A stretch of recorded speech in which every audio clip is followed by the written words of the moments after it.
Chapter 1. The Banquet of Beginnings. The grand halls of the imperial palace shimmered like a sea of stars that evening. Crystal chandeliers hung from arched ceilings, catching the golden candlelight and scattering it across the polished marble floor. Nobles in silks and brocades filled the ballroom with laughter and low murmurs, the rich scent of perfume blending with the sweetness of wine and sugared fruits. Lady Seraphina Almont stood near the edge of the gathering, her hands clutched tightly in front of her silk gown. She had been invited for the first time, not by virtue of her status, which was modest, but because the emperor had extended an open invitation to all noble families for his 60th birthday banquet. She felt like a moth among butterflies. Her gown was pale lavender, the hem slightly outdated, the embroidery hand-stitched by her own fingers. Her brown hair had been carefully arranged by her maid, and though she looked graceful enough, she knew the glances thrown her way were more curious than admiring. Seraphina's heart pounded like a drum as her gaze swept over the ballroom. She tried to smile, tried to appear composed. But the truth was, this was a world far above hers. She was from a quiet countryside estate, the youngest daughter of Baron Almont. She had grown up around books, embroidery hoops and gentle river walks, not grand marble staircases and whispered court politics. Then like sunlight through clouds he walked in. Duke Aldric Kalen. He wore deep blue, the color of midnight. His dark hair was swept back neatly, his bearing sharp and straight. At his side, nobles parted like waves before a ship. The steel clasp of his family's sigil, a silver raven, shone against his cloak. Seraphina's breath caught. He was more striking than the paintings. The most talked-about noble in the empire. A military commander, a cousin to the second prince, and more than that, a man rumored to hold the heart of none other than Princess Evangeline. Seraphina's eyes followed him across the ballroom. He did not smile. He rarely did, they said. He stopped only once, when the princess entered. Clad in imperial gold and soft pinks, Princess Evangeline was beauty itself. When their eyes met across the crowd, something unspoken passed between them. An ache, a longing, perhaps even a goodbye. Seraphina felt like an intruder on something sacred. She lowered her gaze quickly, her chest tight. She shouldn't have looked so openly. Lady Almont, a voice called gently. She turned. A kindly old countess approached her with a thin smile. Your father was a fine speaker. I see his daughter has inherited his quiet grace. Seraphina curtsied. Thank you, Lady Astor. My father would have been honored to hear that. Lady Astor's gaze wandered over the crowd. This banquet is not just for celebration. Watch closely. Marriages will be decided tonight. Alliances formed. Seraphina nodded, though her heart wasn't in the conversation. She could hardly hear over the thudding of her pulse. Her eyes returned to the Duke. He was standing beside the princess now, head inclined, speaking softly. Evangeline laughed lightly, then looked away as if afraid to look too long. Seraphina knew what she was seeing. A love forbidden. The emperor had not given his blessing. That was the talk around every noble table. How Princess Evangeline and Duke Aldric would cause too much imbalance if they married. Both came from powerful lines. Together they could rival the throne. No emperor would allow such a pairing. Still Seraphina watched him. She watched the way he carried himself. The way his words were quiet but his presence never faded. The way his eyes, dark as dusk, seemed to carry the weight of duty and sorrow in equal measure. Would you like to dance, my lady? Someone asked. Startled, Seraphina turned. A young noble with soft features stood there, hand extended. She smiled politely. I appreciate the offer, my lord, but I must decline. I'm feeling unwell. He bowed and left without protest. She exhaled shakily. What was wrong with her? She had come with no expectations, no fantasies. And yet her heart betrayed her. How foolish to let it stir for a man like him. A man who hadn't even glanced her way. Then, as if fate took pity on her, the Duke's eyes met hers. It was brief. A flicker of contact.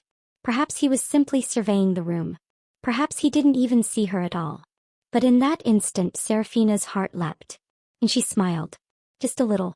Because sometimes, one look was enough to plant the seed of a dream. The banquet ended with a grand toast from the emperor. Seraphina stood among the guests, holding her crystal glass, her fingers trembling slightly. She had not spoken a word to the Duke. She had not needed to. Her heart was already his. Later that night, in the privacy of her chambers at the small inn near the palace, Seraphina removed her gown slowly. Her maid unpinned her hair and silence fell between them. She stared at her reflection in the mirror. Plain, quiet, a nobody. And yet, in her chest, her heart beat with the beginning of something she didn't quite understand.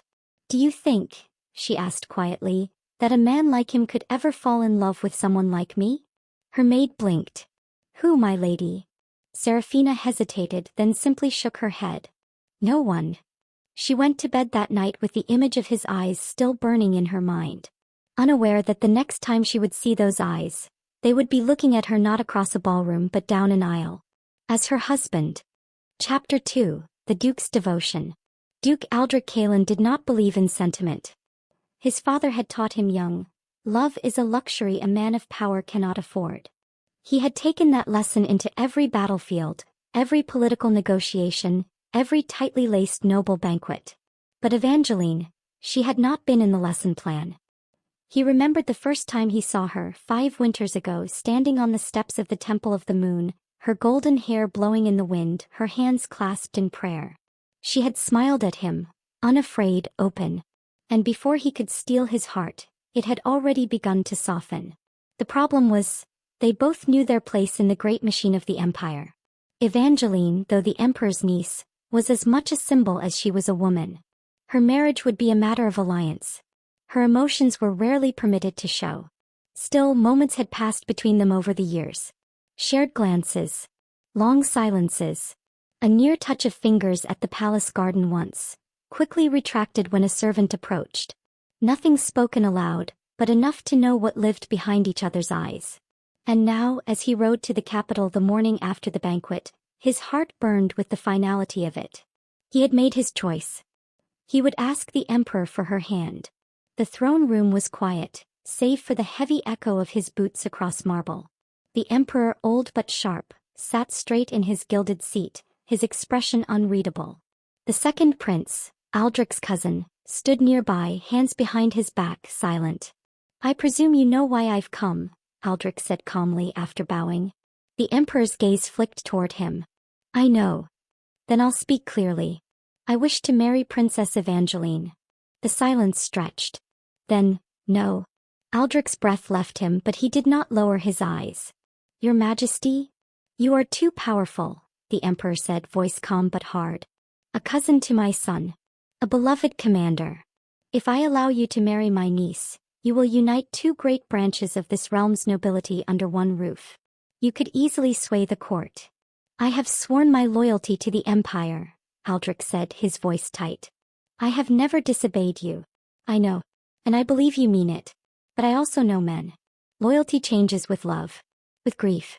With children." The emperor rose slowly. "I cannot take the risk."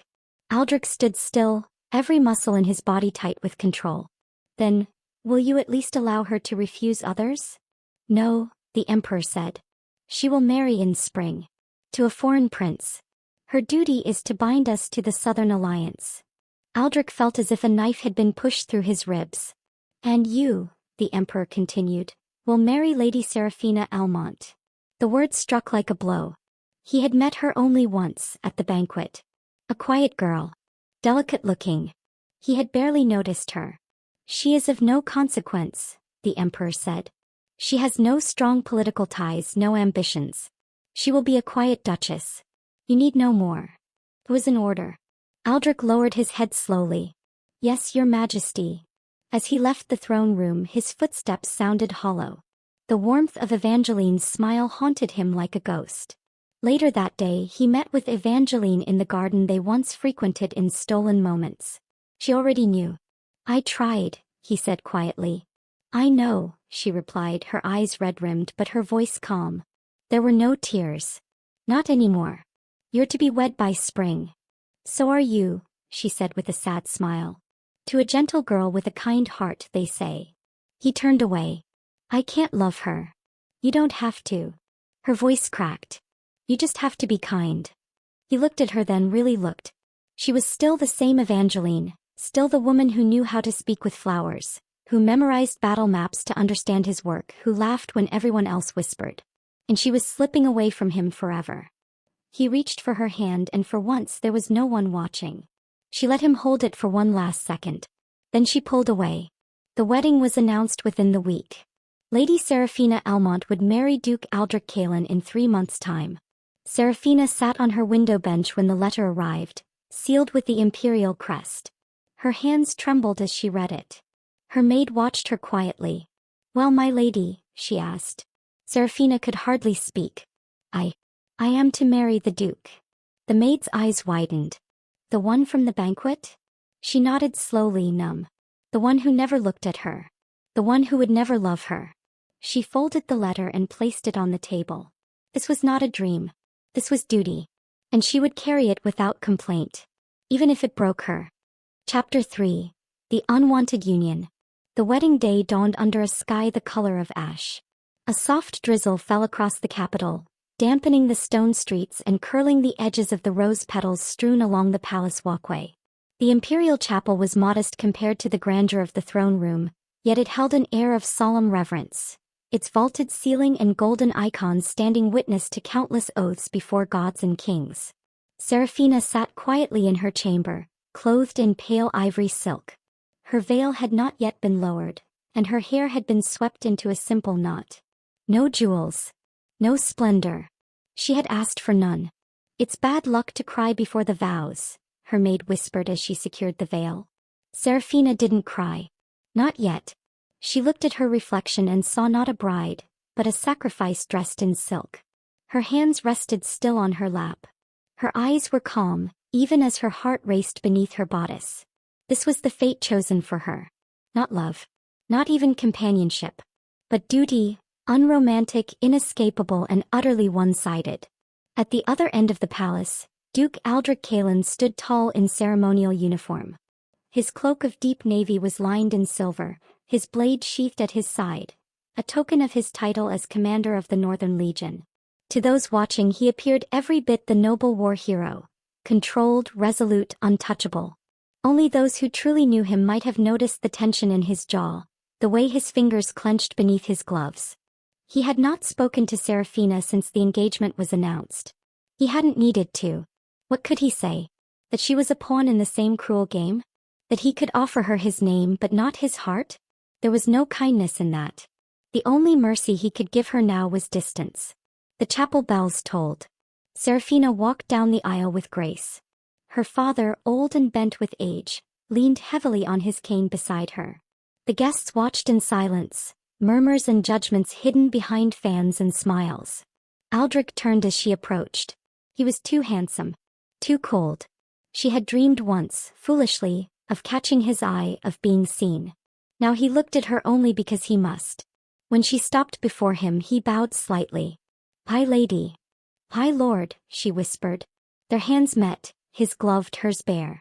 Their vows were spoken with practiced precision. The priest recited the ancient oaths. The emperor watched from his seat, expression unreadable. Evangeline was not present. Seraphina tried not to wonder where she was, or what she might be feeling. When it was done, Aldric leaned forward and pressed a polite kiss to her forehead. Not her lips. Not even her cheek. The gesture was distant, formal, final. The chapel burst into polite applause. The wedding feast was brief. Aldric sat beside his new wife at the long table, speaking little. Seraphina sipped water and answered the few questions addressed to her with poise. She wore a soft smile. A quiet mask.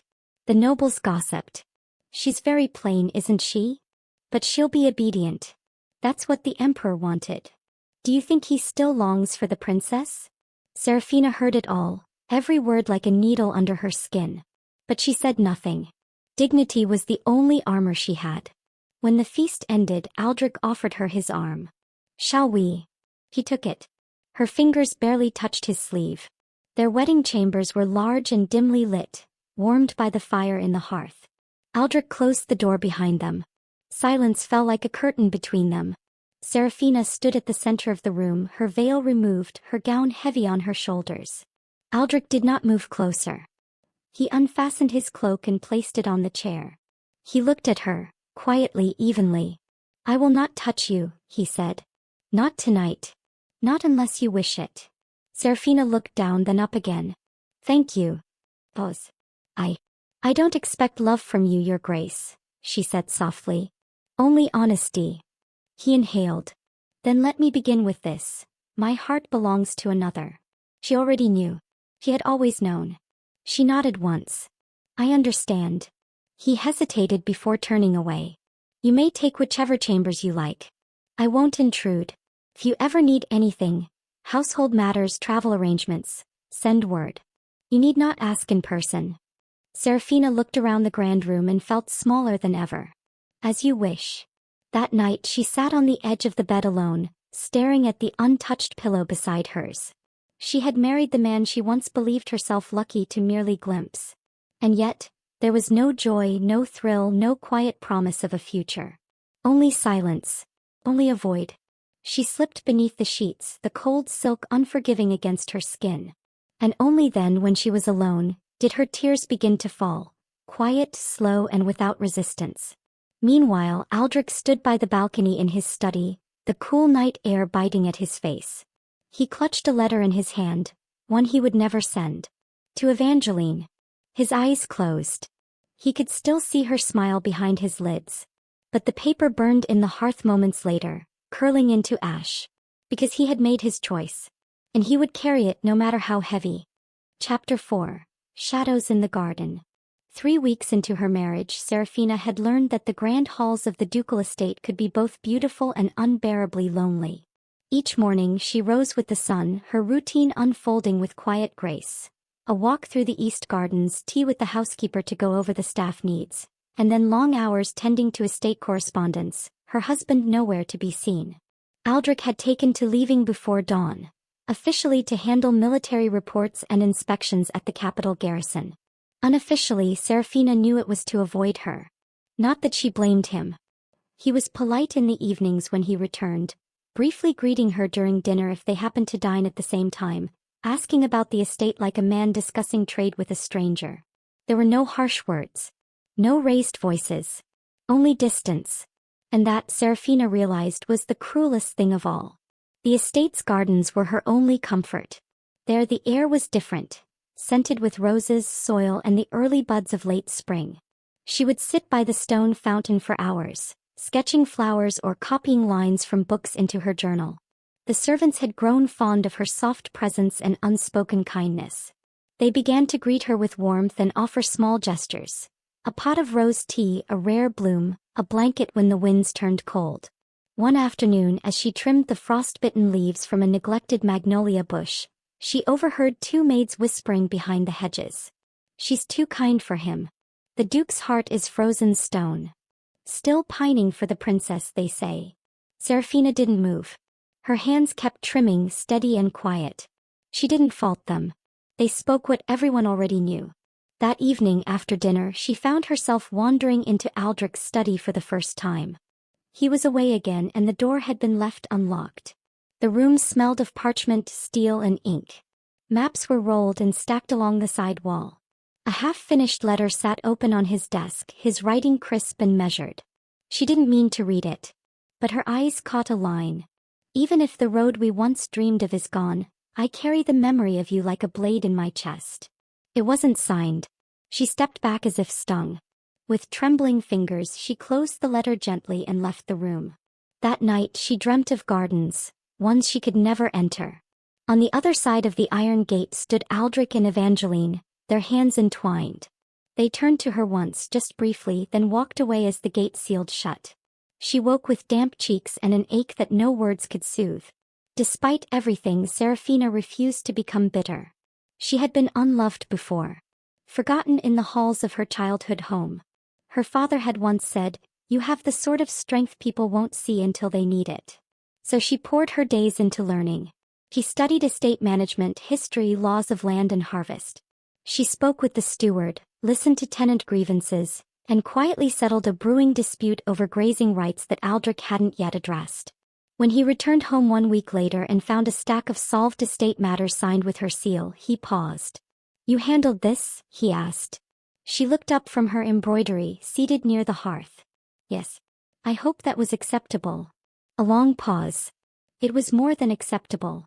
And just like that he left again. Seraphina stared into the fire, wondering what it would take to be truly seen by him. One day as spring began to blossom in full, a letter arrived from the palace. Princess Evangeline was hosting a private tea gathering for select noble ladies. Seraphina was among the invited. She sat in silence after reading the letter, her fingers curled around the parchment. Why would the princess invite her?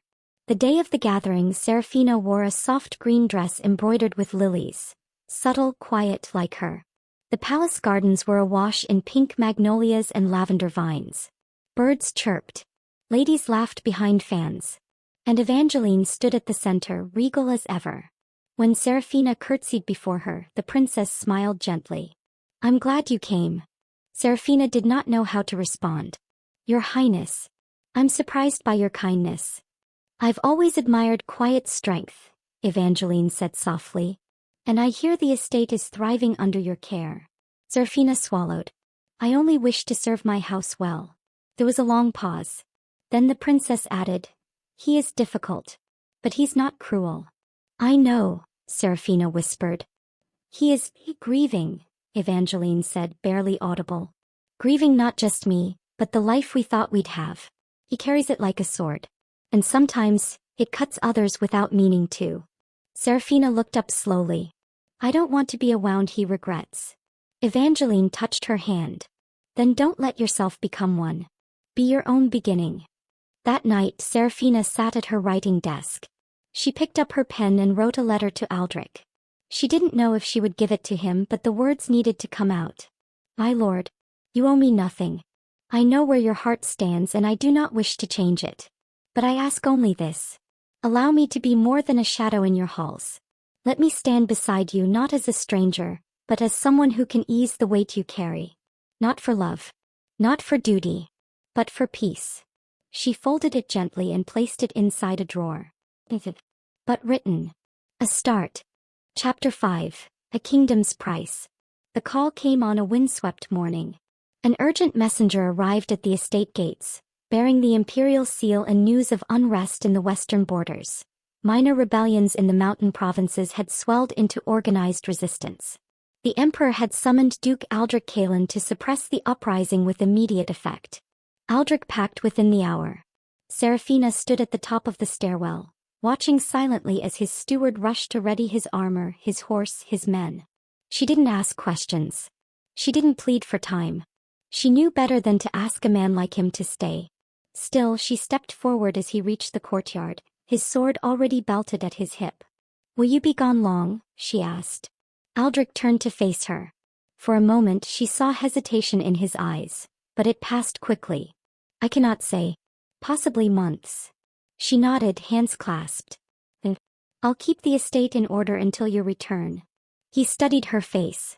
There was no desperation in her eyes. Only grace. Only resolve. "Thank you," he said. She hesitated. "Be safe, Aldric." It was the first time she had said his name aloud. He looked at her, startled. Something in his expression softened. Barely.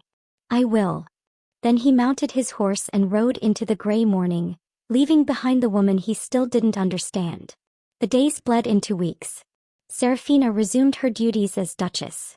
She coordinated repairs to flood-damaged farms, negotiated grain shares with neighboring villages, and reopened the school Aldric had long neglected to fund. But it wasn't duty alone that kept her hands busy. It was the silence. The distance. The weight of words never spoken. Each evening she sat at the window of his study, watching the garden fade into dusk.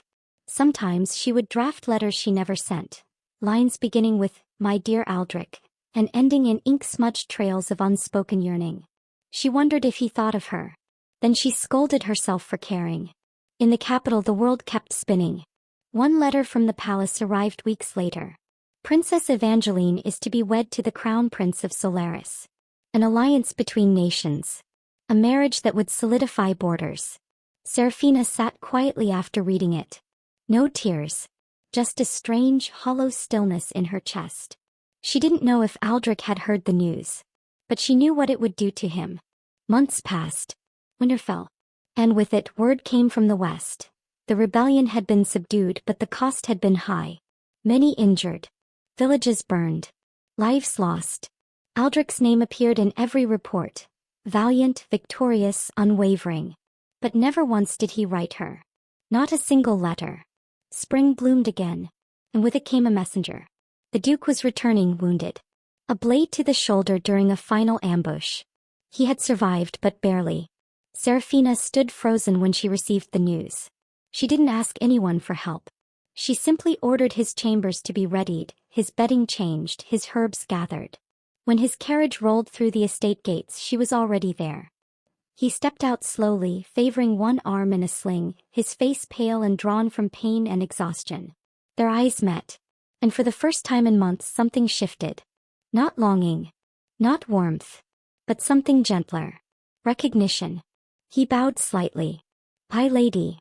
She stepped forward and offered her hand. "Welcome home." For the next few days Seraphina remained at his side. She didn't press him with questions. She didn't weep or plead. She simply sat beside his bed, reading quietly while he slept, adjusting his bandages when the healer was away. Her hands were steady. Her voice was soft. Sometimes she caught him watching her through half-lidded eyes. One night as the fire crackled low, he whispered hoarsely, "You've changed." She looked up from her stitching. "Have I? You've grown quieter." She smiled faintly. "Or perhaps you've only begun to notice." He didn't reply. But he didn't look away either. Days turned into weeks. His strength returned slowly and he began to take short walks around the estate. Sometimes Seraphina would accompany him. They spoke of the estate, of the town, of the coming harvest. Never of Evangeline. Never of the marriage neither had chosen. But in that silence something new began to grow. Not love, not yet. But the faintest hint of peace. One evening, Seraphina found herself alone in the study once more. She opened a drawer to place a letter from the steward and noticed a stack of folded pages tucked deep within. Her fingers paused. It was Aldric's handwriting. Unsent letters. All addressed to her. She didn't read them. Not yet. Instead she closed the drawer, her hands trembling. Chapter 6. Letters Never Sent. Seraphina had always believed words were meant to be spoken, or else left behind in silence. But now she sat at the corner of Aldric's study desk, her hands resting over a drawer that held what neither of them had dared to say. The letters had been folded carefully. Each one bore her name in Aldric's handwriting, elegant, controlled, restrained. He had not meant to find them. She had only meant to tidy the desk. And now they sat before her, untouched, yet heavy as iron. She stared at them for a long while before slowly opening the first. "Lady Seraphina. I don't know why I'm writing this. Perhaps guilt. Perhaps habit. Perhaps because I've grown used to your presence even if I barely show it. You're always so quiet. So still. I wonder what thoughts you bury under those calm smiles. I have not made this marriage easy for you. And I do not expect forgiveness. But I hope, perhaps one day, you'll come to hate me a little less. Izzy." She exhaled slowly, her hand trembling. The second letter was shorter.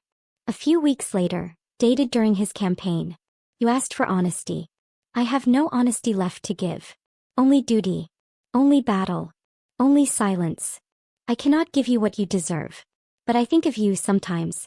When the nights are long and the wind carries the scent of jasmine, I wonder if you still walk the garden. Izzy." Her chest tightened.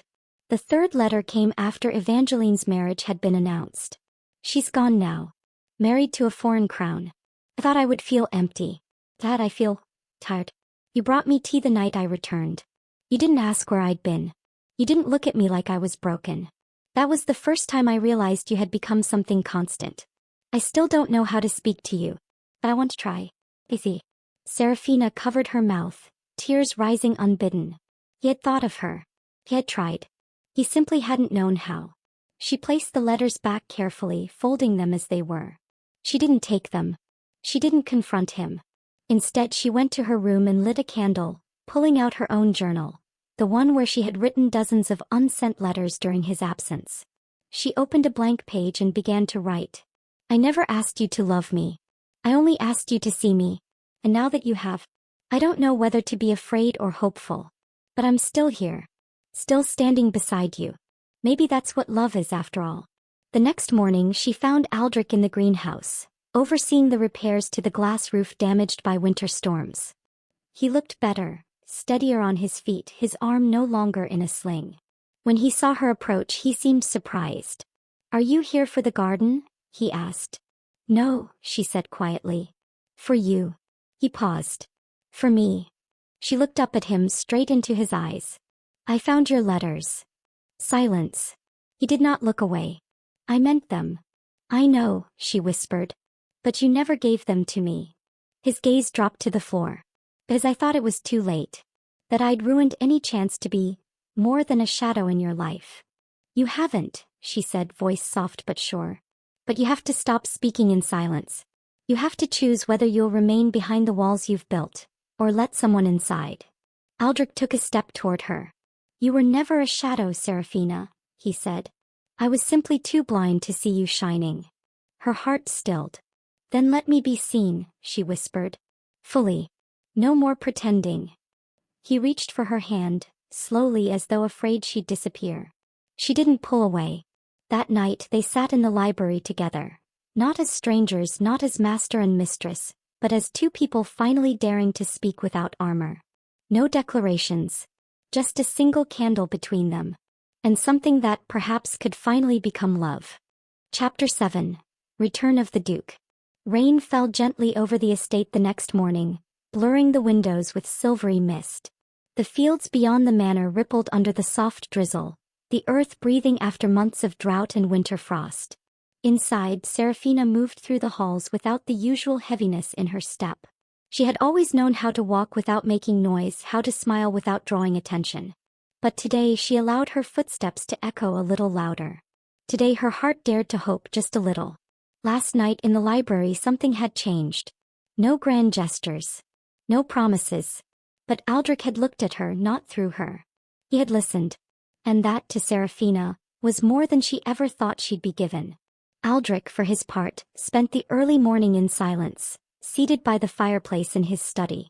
The unsent letters still lay in the drawer, but they felt different now.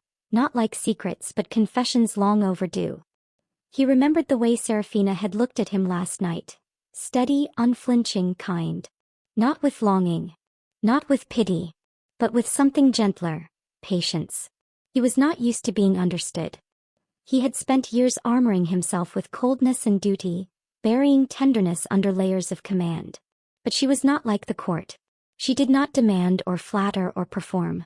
She simply was, constant, present, and unexpectedly brave. By midday he found her in the garden, pruning roses beneath a light gray sky. He hesitated by the archway, uncertain. "May I join you?" he asked finally. She looked up. "Of course." He stepped beside her and picked up a pair of shears. "I'm not much of a gardener." "That's all right," she said, smiling. "The roses will forgive you." He chuckled, quiet, surprised by the sound of it. They worked in silence for a time. Then he asked, "Did you ever resent me?" She paused, looking down at the rose in her hand. "Not at first." "And later?" She met his gaze. "I resented the way you made me feel invisible. As though I were an obligation, an unwanted duty you had to carry." His throat tightened. "I'm sorry." "I know," she said gently. Another pause. "I read the last letter again," she added. "The one where you said I had become something constant."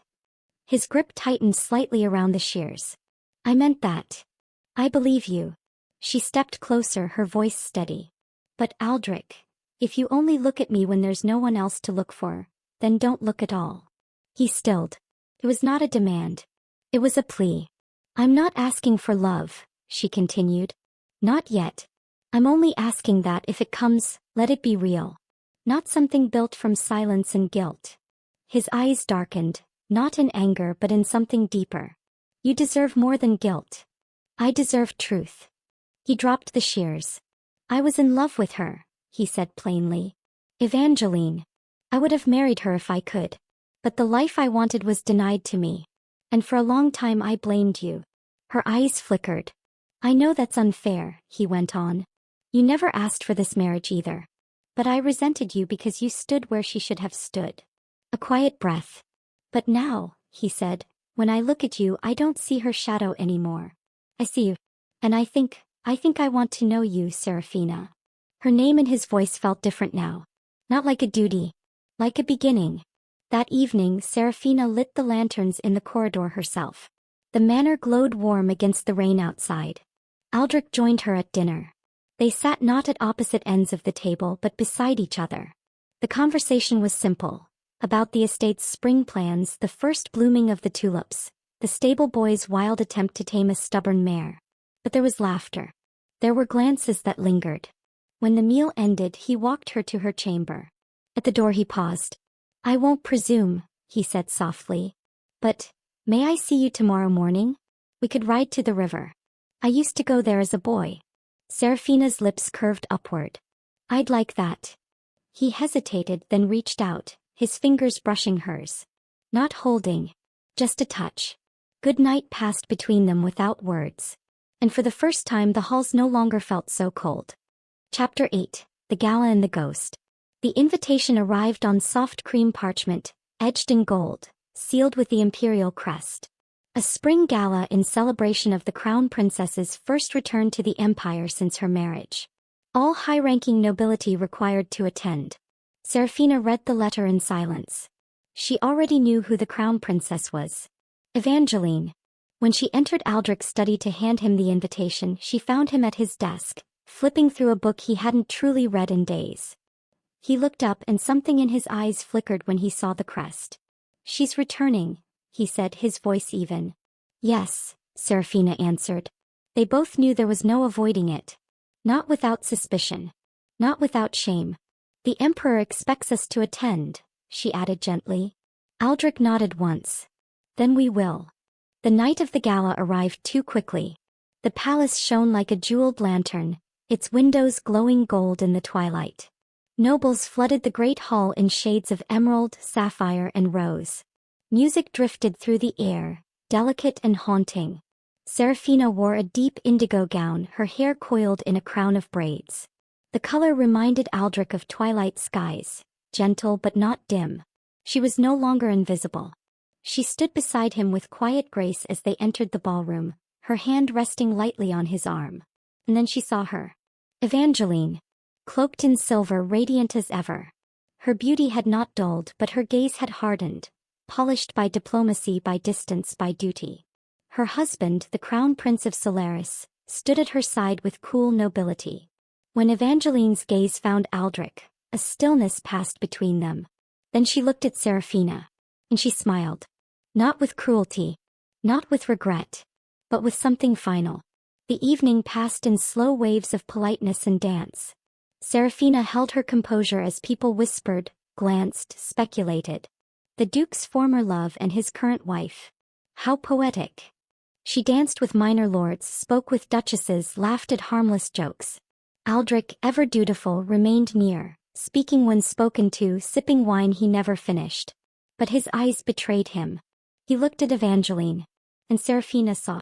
Later in the evening, Seraphina found herself alone in the palace garden, where moonlight spilled across stone paths and lilacs bloomed quietly under the stars. She needed space to breathe. Her heart was not shattered. But it was tired. Footsteps approached. She turned. It was Evangeline. The princess stopped a few paces away, the moonlight glinting off the jewels in her hair. You've changed, Evangeline said gently. So have you. Pause. I did love him, Evangeline admitted. But not enough to run from the crown. Not enough to disobey the emperor. Seraphina nodded. And now? He doesn't look at me the same anymore, she said. Not like before. Another pause. And you, Evangeline added. He looks at you now. Seraphina's breath caught. Not with longing, the princess said. With hope. Seraphina closed her eyes for a moment, then opened them. I've waited a long time just to be seen. Evangeline stepped closer, voice calm. Then don't look away now. When Seraphina returned to the ballroom, Aldric was waiting by the columns watching the crowd. His shoulders were tense. When he saw her, he straightened. Are you well? He asked. She didn't answer immediately. Then, I saw her. He flinched. And? She said you look at me with hope. He blinked. She's right, Seraphina continued. But hope isn't enough, Aldric. Not for a life together. Not anymore. He stepped forward, his voice hoarse. Then what is? Conviction, she said. A choice. A long, breathless pause. Then, before the entire court, he did something no one expected. He took her hand, firmly, without hesitation. And he bowed his head to her. Not to the emperor. Not to the princess. To his wife. Seraphina's heart fluttered and then settled.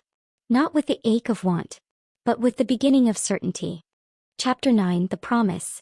They returned from the gala beneath a sky dusted with stars.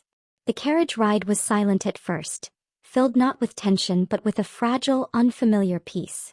Seraphina sat with her hands folded in her lap, her gaze focused on the moonlit countryside outside the window. Aldric watched her from across the seat, the flicker of lantern light catching the edges of her hair, casting shadows that danced along her cheekbones. She was not the girl he had married, and he was no longer the man who had loved another. He finally broke the silence. She said, "I look at you with hope?" he asked softly. Seraphina nodded, not turning. Yes. It's true. She closed her eyes. Hope is a soft thing.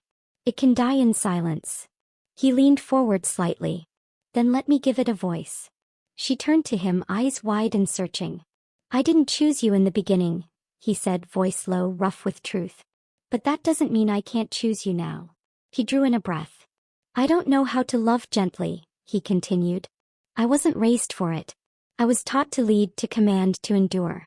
But when I came back from the war, you were there, quite steady. And you never asked for more than truth. He paused. And now I'm asking, will you let me try to build something real with you? Not because the emperor demanded it. Not because it's expected. But because I want to. Seraphina's heart pounded in her chest. She had dreamed of this moment in fragments, imagined it in letters she'd never sent, in silences she had filled with longing.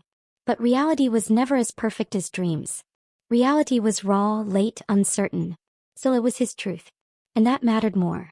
You can't undo the hurt, she said gently. Or the months I spent wondering why I wasn't enough. I know, he said. But I'll spend the rest of my life proving that you are. She searched his eyes.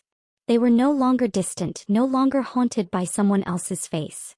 They were steady, focused, on her. She reached for his hand, deliberately this time, no hesitation. And she held it. Over the next weeks, change came slowly but surely.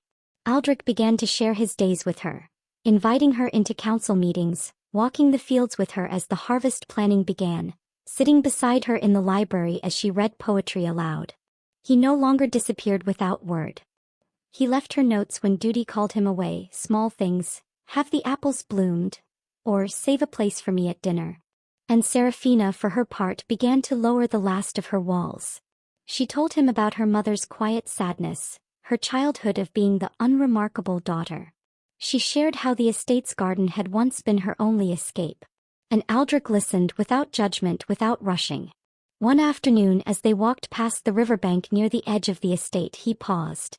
This place, he said quietly. I used to come here when I was a boy. When the palace felt too heavy. Did you come alone? Always. Seraphina knelt by the water, brushing her fingers against a cluster of yellow violets. Then let's make it ours. He looked at her. She wasn't asking for grand gestures. Just presence. And that he could give. That night he came to her chambers. Not as a duke seeking duty, but as a man seeking closeness. He knocked once. She opened the door, surprised but calm. He held something in his hand. A small bundle of yellow violets. For you, he said. She smiled. You remembered. I remember everything now. He stepped inside and they sat together by the fire, saying little. No confessions. No promises of forever. Just warmth. Just them. Outside, the first fireflies of spring lit the night. And inside, something slow and steady bloomed. Not passion born of longing. Not a fairy tale. But love, rooted in time, in effort, in choosing each other again and again. Chapter 10. A Garden of Their Own. Summer arrived with quiet warmth. The days grew longer, the estate buzzed with new life. Wheat bending golden in the fields, fruit ripening on branches, and petals opening in full glory across the gardens. The manor no longer echoed with silence but pulsed with a gentler kind of energy, filled with footsteps in pairs and voices learning how to stay close. In the heart of it all, Seraphina stood under the magnolia tree, trimming its branches just as she had done the day after her wedding. Only this time she wasn't alone. Aldric knelt beside her, sleeves rolled, clumsily helping dig a hole for a new sapling. He cursed under his breath as dirt flew onto his boots. She laughed. "You're terrible at this. I lead armies, not flower beds. And yet here you are." He looked up, slightly breathless. "Because you are." They had come far. Aldric no longer left in the early morning without telling her. His footsteps always led to her first. Seraphina no longer wondered if she was a burden. The household now spoke her name with respect. She was no longer a shadow of a duchess. She was his partner, respected, heard and loved. Still, not every wound healed clean. Some nights, when the wind howled like war drums, Aldric would wake in a cold sweat. Seraphina would light a candle and sit with him in silence, her hand resting gently over his. And some days when she passed a mirror, Seraphina would catch the faintest flicker of the girl who once thought she was chosen merely for convenience, and remind herself, "I am no one's second choice anymore." One evening the emperor sent for Aldric. Not for war. Not for punishment. But for reward. The rebellion had been quelled. Peace had lasted more than a year. The empire wanted a sign of stability, of enduring loyalty. And what better symbol than the quiet success of the Duke and Duchess Kaelin? "You'll be honored before the court," the messenger said. "Together." Seraphina froze when she heard. The last time she stood before the court she had been a stranger in ivory silk, married to a man who barely knew her name. Now she would stand as his equal. Not because the emperor commanded it. Because Aldric chose it. The ceremony was held in the same grand hall where they had once exchanged vows. But the air was different now. Aldric stood beside her in full regalia, his hand at the small of her back, not as a formality, but as an anchor. The emperor praised their governance. Nobles applauded. The same ones who once whispered about her now bowed low and addressed her with genuine respect. And when Aldric was asked to speak, he did something that no one expected. He turned to Seraphina and before the court said, "This estate stands strong not because of my sword but because of her hands. She healed what I neglected. She gave peace to what I could not protect. The empire owes her no less than it does me." Seraphina blinked back, the sting in her eyes. He hadn't said, "I love her." But somehow he had. That night in their room, Aldric stood by the window looking out toward the eastern fields. She came to stand beside him. "Did I embarrass you with the speech?" he asked, only half teasing. "No," she said, slipping her hand into his. "You humbled me." He turned to her fully. "You saved me, Seraphina. Not with grand gestures, but by staying. And forgiving. I never deserved it. But I will spend the rest of my life earning it." She stepped into his arms and rested her head against his chest. "You already have," she whispered. Later they walked through the garden together. The magnolias were in bloom. At the center of the rose beds a new bench had been placed, a simple one made from oak. Aldric had carved it himself over several weeks in secret. Engraved on the back were the words, "We chose this." They sat there together as the stars emerged above them. No war. No princesses. No shadows. Only two people bound not by command, but by choice, by healing, by love grown through storms. The garden that had once been her only comfort was now theirs. And at last Seraphina knew. She had not been chosen by fate. She had been chosen by love. Bonus chapter. A letter in bloom. Spring 2 years later. The estate had changed in many ways. A new library wing. A conservatory filled with rare orchids. Laughter in the halls. Light in the windows. But some things stayed the same. The magnolia tree still stood tall, and under its blooming branches, Seraphina sat on the garden bench engraved with, "We chose this." In her lap was a letter yellowed slightly with age. One of Aldric's first, the one he never meant for her to read. She unfolded it again, smiling at the shaky writing. "You still keep that?" Aldric's voice came from behind her. She looked over her shoulder and grinned. "I keep all of them." He joined her, sitting beside her on the bench. "I wrote a new one," he said, slipping a fresh parchment into her hands. She opened it slowly. To my wife, my peace, my home. I loved you too late. But I've spent every day since loving you the right way. You taught me what it means to stay. To try. To choose. And if the Emperor summoned me again and asked who I would take as my wife, I'd choose you every time. Aldric. Seraphina's throat tightened. She leaned into him, resting her head on his shoulder. Above them, the petals of the magnolia tree fell like a quiet blessing. And below them, the roots of their love dug deeper into the earth, firm, quiet, and everlasting.